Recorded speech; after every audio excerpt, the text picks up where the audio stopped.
Olá pessoal, tudo bem? Voltamos para mais uma aula, notas explicativas de RCPN e alterações introduzidas pela Lei 14.382. Hoje vamos falar com relação ao nome da pessoa natural, a alteração do nome e outras regras e detalhes que foram alterados agora pela Lei 14.382. Então vamos começar pelas regras quanto ao nome da pessoa natural. O artigo 55 teve alterações relevantes, então vamos começar a vê-las. Artigo 55, como era antes. Quando o declarante não indicar o nome completo, o oficial lançará diante do prenome escolhido o nome do pai e, na falta, o da mãe, se forem conhecidos, e não impedir a condição de ilegitimidade, salvo reconhecimento no ato. Então passa a ter o seguinte texto agora.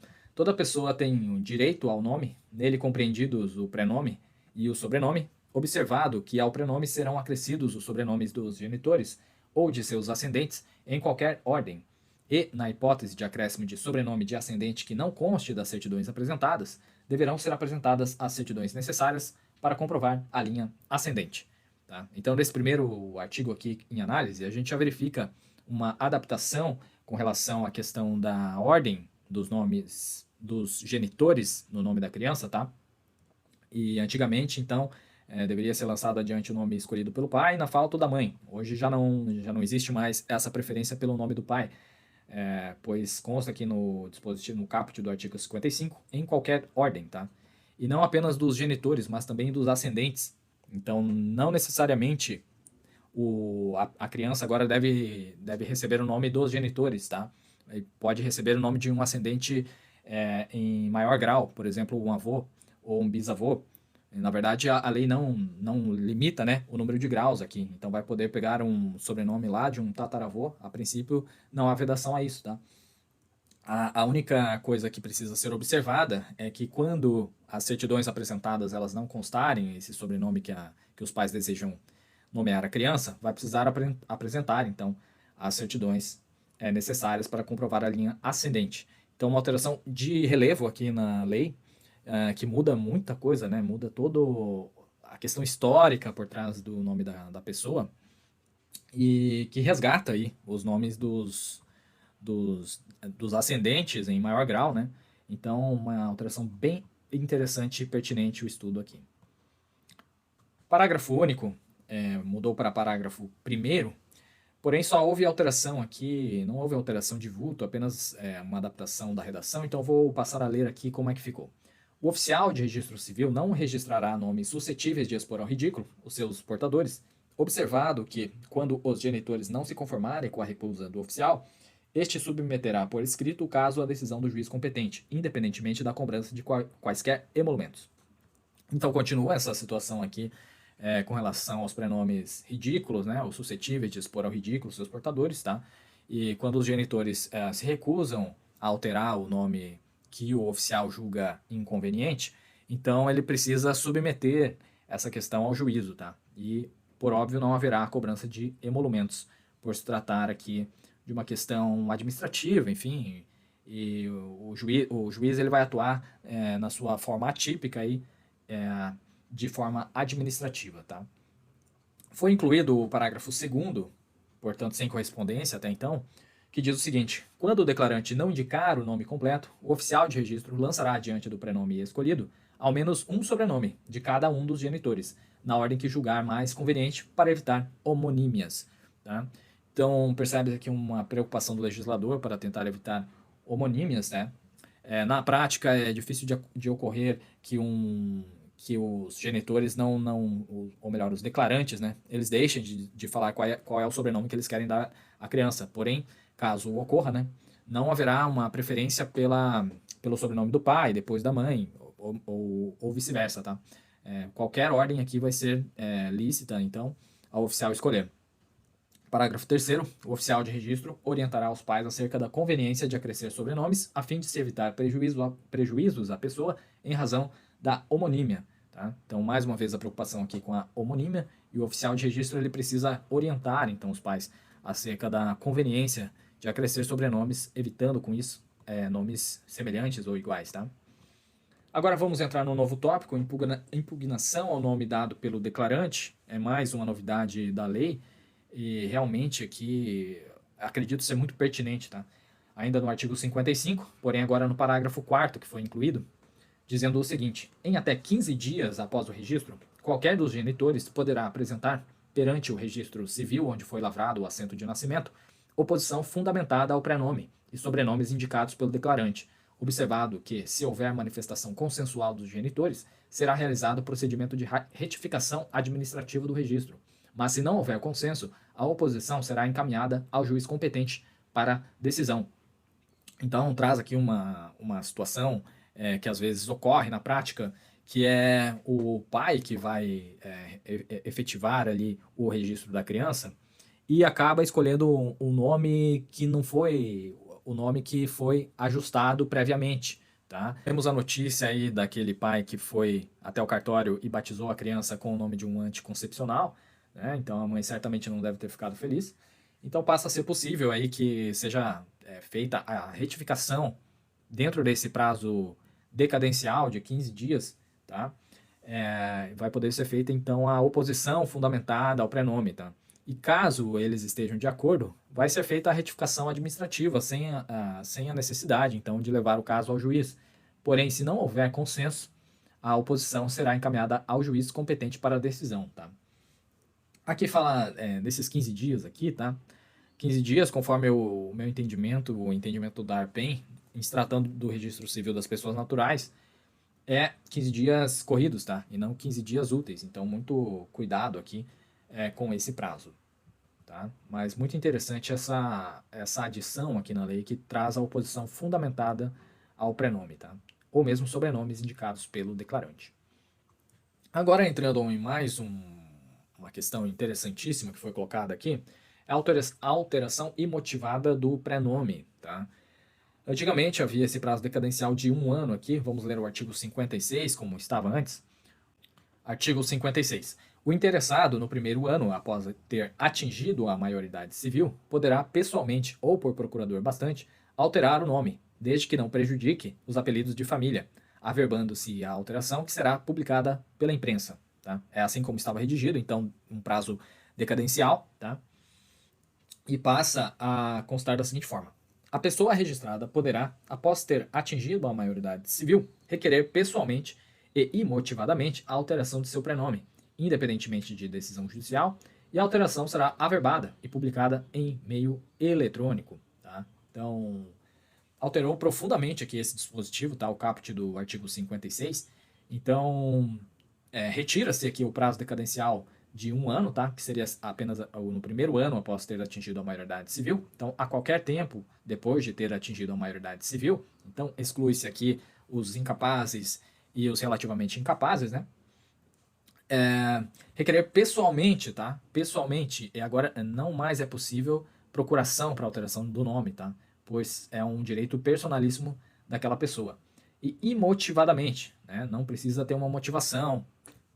Simplesmente a pessoa não se sente representada por aquele nome, por qualquer motivo, ele vai poder, de forma imotivada, alterá-lo, tá? Então vai poder alterar aí o prenome, independentemente de decisão judicial, ou seja, diretamente no cartório, e a alteração será averbada, portanto, nos registros, né? No registro de nascimento, eventualmente se a pessoa for casada também, a averbação no registro de casamento, e publicada em meio eletrônico e não mais na imprensa, tá? Então isso passa a ser publicado em meio eletrônico para dar a devida publicização aí dessa alteração de prenome. Foi incluído então o parágrafo 1º aqui no artigo 56. A alteração imotivada de prenome poderá ser feita na via extrajudicial apenas uma vez, e sua desconstituição dependerá de sentença judicial. Tá? Então essa alteração imotivada ela só pode ser feita uma vez na vida aí, né? E caso a pessoa se arrependa e queira desconstituir aquela alteração, vai depender de sentença judicial, não bastando ir até o cartório e demonstrando o seu arrependimento, tá? Então vai depender de uma sentença judicial, tanto para alterar novamente, caso seja o caso, tá? Se a pessoa era João, alterou para Pedro e agora quer alterar para Tiago, ele vai precisar de uma sentença judicial para isso, ou tanto para voltar a ser João, se ele era João, o Pedro e quer voltar a ser João, tá? Vai depender de sentença judicial, ambos os casos. Parágrafo 2º, a verbação de alteração de prenome conterá obrigatoriamente o prenome anterior, os números de documento de identidade, de inscrição no cadastro de pessoas físicas, CPF, da Secretaria Especial da Receita Federal do Brasil, de passaporte e de título de eleitor registrado, dados esses que deverão constar expressamente de todas as certidões solicitadas, tá? Então, esse dispositivo aqui traz maior publicização e segurança jurídica para aquela alteração, para que todos saibam, né, de quem se trata, né? E hoje o principal indexador aqui, ele deixou de ser nome já faz um bom tempo, né? Mas é o cadastro de pessoas físicas, o CPF, né? Que em nível nacional ele identifica a pessoa, então é um indexador em nível nacional, tá? O parágrafo 3º foi incluído também. Finalizado o procedimento de alteração no assento, o ofício de registro civil de pessoas naturais, no qual se processou a alteração, a expensas do requerente, comunicará o ato oficialmente aos órgãos expedidores do documento de identidade, do CPF e do passaporte, bem como ao Tribunal Superior Eleitoral, preferencialmente por meio eletrônico. Tá? Então, uma vez que tenha sido finalizado esse procedimento de alteração do nome, o oficial precisa comunicar esses órgãos todos, né, até para que sejam retificados os seus bancos de dados. Então, isso vai ocorrer às expensas do requerente e preferencialmente por meio eletrônico. Tá? Então, tanto o emissor do CPF, que é a Receita Federal, o passaporte, que é a Polícia Federal, e também o Tribunal Superior Eleitoral, tá? Que emite o título de eleitor. Parágrafo 4º, se suspeitar de fraude, falsidade, má-fé, vício de vontade ou simulação, quanto à real intenção da pessoa requerente, o oficial de registro civil, fundamentadamente, recusará a retificação. Tá? Então, aqui o oficial ganha uma importante missão, uma importante atribuição, que é verificar aqui possíveis fraudes, falsidades, má-fé, vício de vontade, tá? Ou simulação. Então ele precisa estar atento aqui para verificar a real intenção daquela pessoa, tá? Ainda não há, tá, uma regulamentação pelo CNJ dessa questão, até por ser muito recente, tá? Então teremos que aguardar aí. Vamos ver se vai ser necessária a apresentação de quais documentos e etc, né? Podendo ser utilizado aí como parâmetro o que já existe para alteração do nome da pessoa transgênero, né? Então, isso aqui certamente vai causar ainda bastante comentários e vamos aguardar como é que isso vai ser regulamentado em nível normativo, tá? Agora, com relação à alteração de sobrenome, melhor dizendo, artigo 57, a alteração posterior de nome, somente por exceção e motivadamente, após audiência do Ministério Público, será permitida por sentença do juiz a que estiver sujeito o registro, arquivando-se o mandado e publicando-se a alteração pela imprensa, ressalvada a hipótese do artigo 110 desta lei. Tá? Essa é a forma como estava antes, o artigo 57, e percebe-se então que a alteração posterior do nome somente poderia ocorrer de forma motivada e de forma excepcional, tá? Então, prevalecia aqui o princípio da imutabilidade do nome. Agora, não mais, tá? O artigo 57 diz que a alteração posterior de sobrenomes poderá ser requerida pessoalmente perante o oficial de registro civil, com a apresentação de certidões e de documentos necessários, e será averbada nos assentos de nascimento e casamento, independentemente de autorização judicial, a fim de... Então, só dar uma olhadinha aqui com mais calma no caput, tá? Então, aqui está falando da alteração de sobrenomes, tá? O artigo 56 fala da alteração do pré-nome, e o artigo 57 a alteração do sobrenome, tá? E as hipóteses serão as constantes aqui dos incisos, tá? Mas, novamente, a gente chama atenção para a questão pessoalmente, tá? E não mais possível através de procurador, tá? Então, direito personalíssimo da pessoa em alterar o seu nome perante o oficial de registro civil e independentemente de autorização judicial, a fim de: inciso 1, inclusão de sobrenomes familiares. Tá? 2, inclusão ou exclusão de sobrenome do cônjuge na constância do casamento. Então veja aqui que esse dispositivo trouxe a possibilidade da exclusão do sobrenome do cônjuge, mesmo na constância do casamento. Imagine a briga que isso pode dar, né, no casamento, tendo em vista aí que a pessoa casada vai poder simplesmente excluir o sobrenome que ganhou do seu cônjuge, né? Ou mesmo aquela pessoa que não fez a alteração quando casou, agora ela vai poder realizá-la a qualquer tempo, tá? Portanto, inclusão ou exclusão do sobrenome do cônjuge na constância do casamento. 3. Exclusão de sobrenome do ex-cônjuge após a dissolução da sociedade conjugal por qualquer de suas causas. Tá? Então, digamos que a pessoa se divorciou e por qualquer motivo ela não quis excluir o sobrenome do ex-cônjuge, né? Posteriormente ele poderá realizar essa exclusão sem maiores problemas diretamente no registro civil.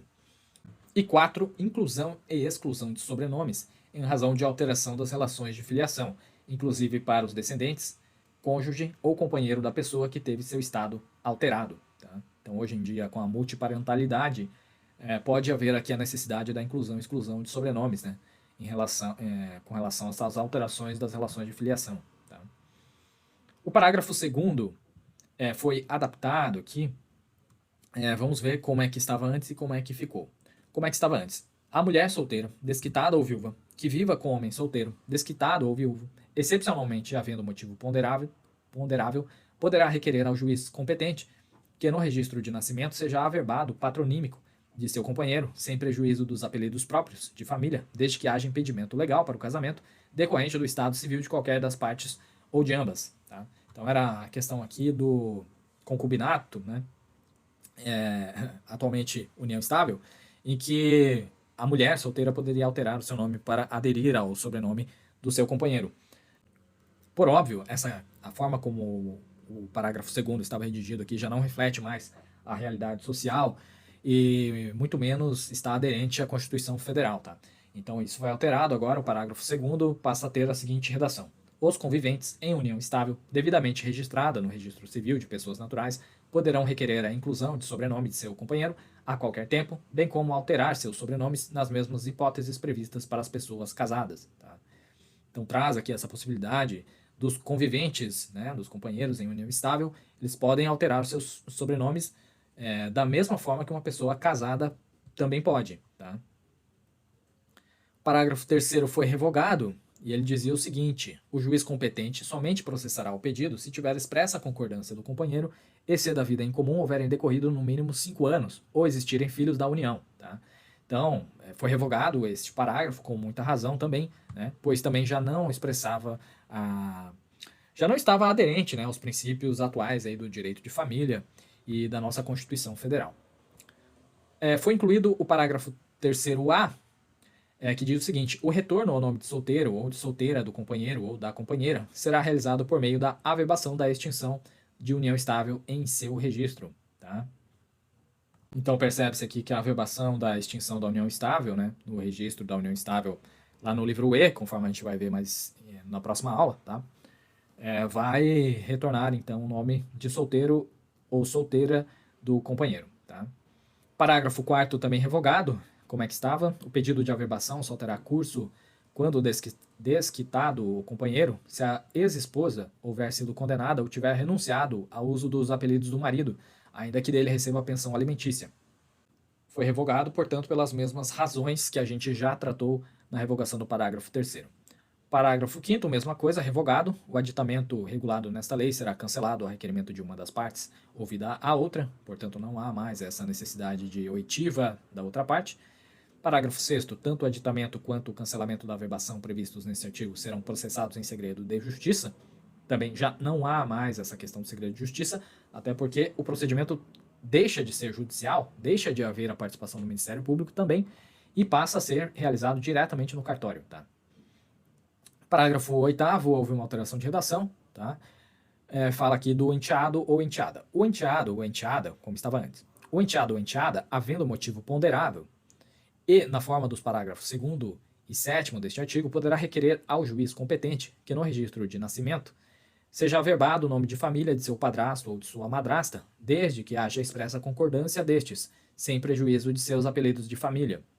E o parágrafo 8º agora passa a constar da seguinte forma: o enteado ou a enteada, se houver motivo justificável, poderá requerer ao oficial de registro civil que nos registros de nascimento e de casamento seja averbado o nome de família de seu padrasto ou de sua madrasta, desde que haja expressa concordância destes, sem prejuízo de seus sobrenomes de família. Tá? Então, permanece aqui a possibilidade do enteado ou enteada aderir ao sobrenome do seu padrasto ou da sua madrasta, havendo expressa concordância, né, deste padrasto e dessa madrasta, e sem prejudicar os sobrenomes de família, né? Então, os sobrenomes que a pessoa já tem, né, permanecerão. Observado, claro, a possibilidade de alterar, de excluir sobrenomes, enfim, que agora está meio que tudo liberado, tá? Então é isso com relação à alteração de nome e as regras do nome da pessoa natural, tá? Na próxima aula a gente volta. Muito obrigado a todos e até a próxima.